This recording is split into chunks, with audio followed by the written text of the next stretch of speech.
And welcome to another Down the Rabbit Hole video.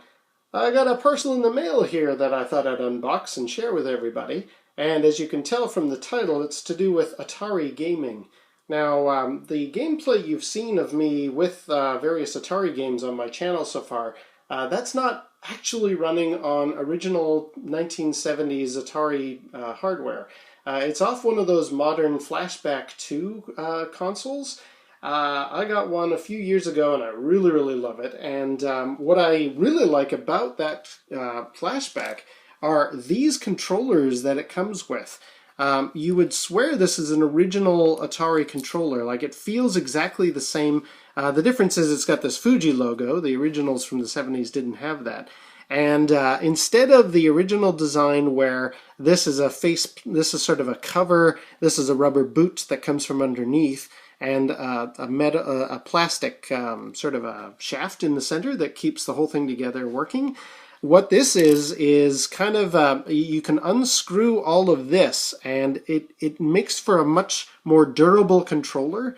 I really, really love this one. And, you know, trust me, from the 70s, I used to break the plastic pieces inside. Like, I'd eventually be playing so hard on my original controller, one of the four directions would snap, and I would order a new piece from Atari. They would send it. I was very, very grateful. I would take this off, take off the rubber boot, put on the new shaft, put the boot back, put this all back together, and my joystick would work again for a while. Now, this controller is a much better design, but even it is not perfect. And that's actually what this is all about. When I first got my flashback, I was very, very happy that I could really, really play for long sessions and give this controller quite a bit of abuse. And in fact, there's one game on the flashback 2 that unfortunately did me in. The first the first flashback that I ever got, I did actually break one of the directions playing this one game. And this one I played a little bit more carefully, but there's a piece broken inside already, again from the same game. This does still work, so I'm being very careful with it, but yeah, the one game that I'm talking about has a tendency to, well, to wreak havoc with joystick controllers no matter what way they are. That's what this is all about. So, I will now show you which game I'm talking about. It comes on the Flashback 2, and the game is called Saboteur. So this is the game. This is Saboteur, and this is actually a prototype that was never released, but it's on this Flashback 2. It was to come out in 1983, and actually at one point they even considered rebranding this for the A-Team. I'm this sort of bug-eared little guy in the center of the screen here, and I'll do some gameplay in a second, but I've had a look at the A-Team version, and it's essentially the same thing, but instead of this bug-eyed little alien guy, you play this almost bobblehead Mr. T in the center. Very, very strange. Anyway, what do you do in Saboteur? In a nutshell, you're trying to stop these blue robots from going from the left side of the screen over to the right side of the screen. And when they get to the right side of the screen, they build part of that rocket that you saw at the beginning. There are yellow birds that actually are your friends. They want to take parts away from the rocket. If one successfully gets from left to right, it will actually reduce the rocket. The rocket will shrink a bit. And there's a guy along the top of the screen who is there to basically make my life tricky. He drops shots on me. So I'm going left and right and shooting up and down in a very crazy berserk-like style.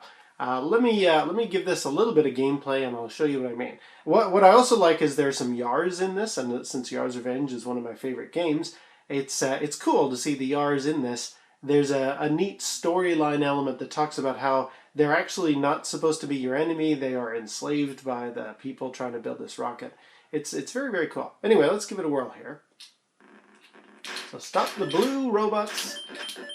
Allow the yellow birds. That guy at the top can be destroyed temporarily. But yeah, I am really pulling hard on this controller. Now, after a certain point, you will eventually get the rocket launching. This is the second wave. This is wave 2. And what I want to do is stop those dashy lines at the bottom of the screen, which are, believe it or not, supposed to be on like a little assembly line going to the warhead. So I want to stop those pieces from going from left to right.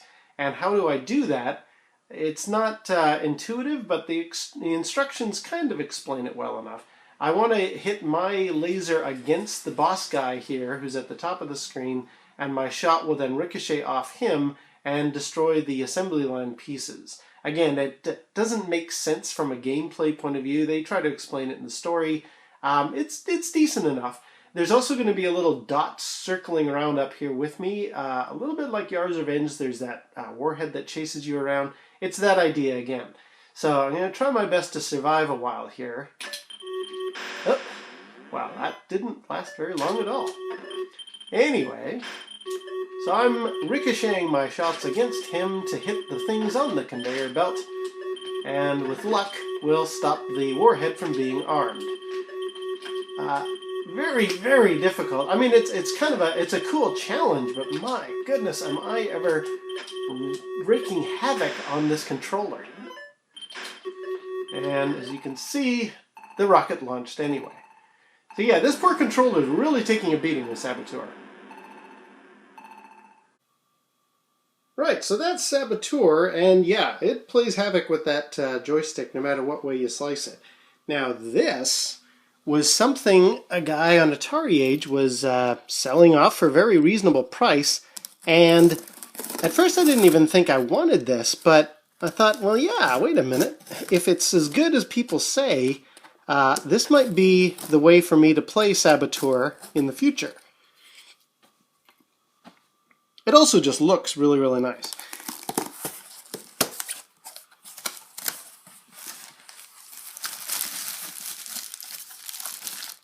What we have here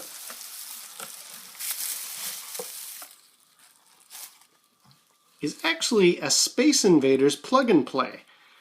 This is one I saw Vectrex Rowley do a review of, I don't know, about a year ago or so. And it's really, really gorgeous. I mean, just look at that console. That looks just fantastic, if you ask me. I was really intrigued when I saw him review it. I thought, yeah, you know what? That's really, really nice. And I love Space Invaders. So I watched his video. In fact, I'll put a link to it down below. But I got to admit, I wasn't overly thrilled with the included games. I just thought, well, I mean, I like Space Invaders, and I do like some of those other games that are included, but do I really want to plug and play for a handful of Taito games that I don't think I'd ever really play? Yeah, you know what? No, I'm good. Thanks, anyway. So I passed on it, or I never really thought about getting this thing. It's too bad, too, because I love the look of it. I think it looks impressive, and not only that, as Vectrex really pointed out,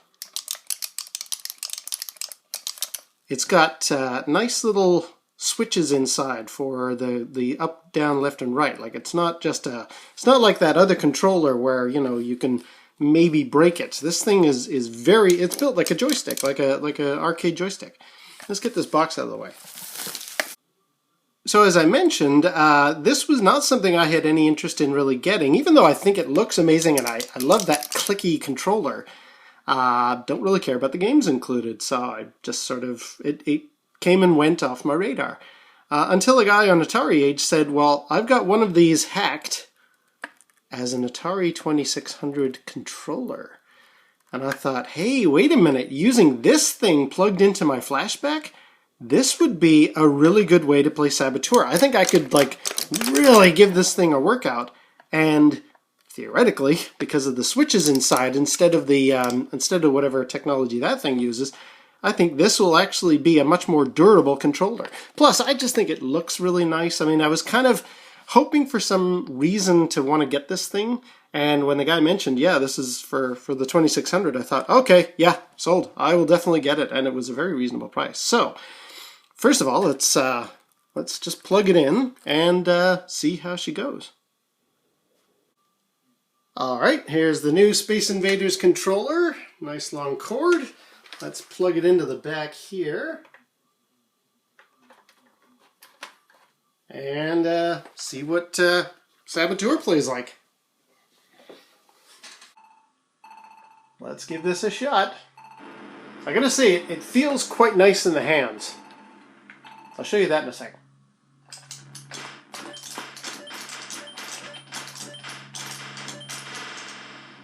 Alright, well I did get hit there, but I gotta admit, this really feels like I can ream away here and not worry too much. Oh, I hit a bird. Not worry too much about the controller. This is quite nice. Yeah, and I'm feeling a lot more. There's a lot more responsiveness to it. I like this. Okay, this would be a good test. This is the running around part here. Yeah, I gotta say, the micro switches in this thing, I mean, you can hear them clickety-clacking away there. They actually do feel very nice. I'm very pleased with this controller. And I just think it looks cool. And I'm very glad that I can really lay on this thing here and see if we can... Oh, I lost. I'm going to try a few other games with this and actually show you myself playing using the controller. Okay, I thought I'd move the camera a bit and just show you, with this thing resting on my lap, it's actually a pretty good controller here. Let's give that Xevious game. Remember, I've posted a proper video about that already. Let's give that a quick try.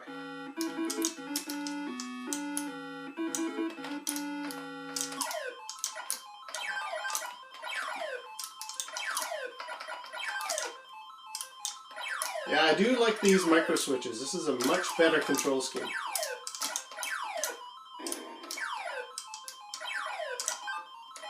Alright, I'm going to try just another game. One of the ones that I think really needs a joystick, a proper joystick. So somebody's made an almost arcade-accurate version of Pac-Man. Let's give that a try. That's definitely one that uses this kind of controller.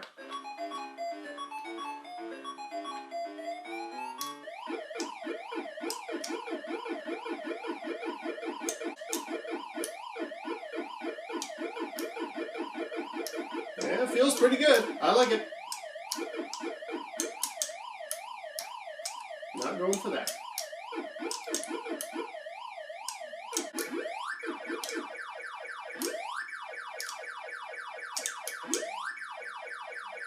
Yeah, I can make those corners pretty good. And yeah, it's very responsive. I do like it. Here we got Fix-It Felix Jr.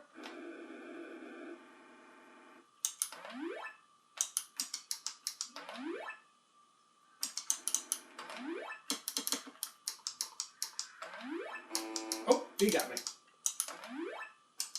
Yeah, this feels pretty good.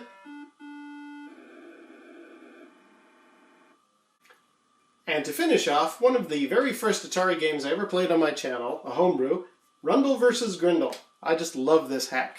Let me do it so that it's single player.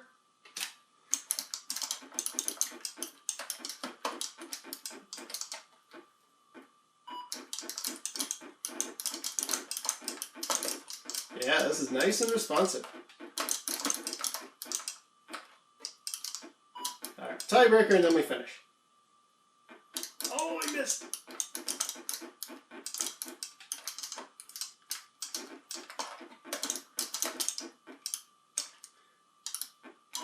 Ah, okay, well, Rundle wins. Yeah, this is a great little controller. I'm very, very pleased with this, and it's definitely very, very durable. Those micro switches really make a difference, so very happy I got this. Until next time, we'll see you down the rabbit hole.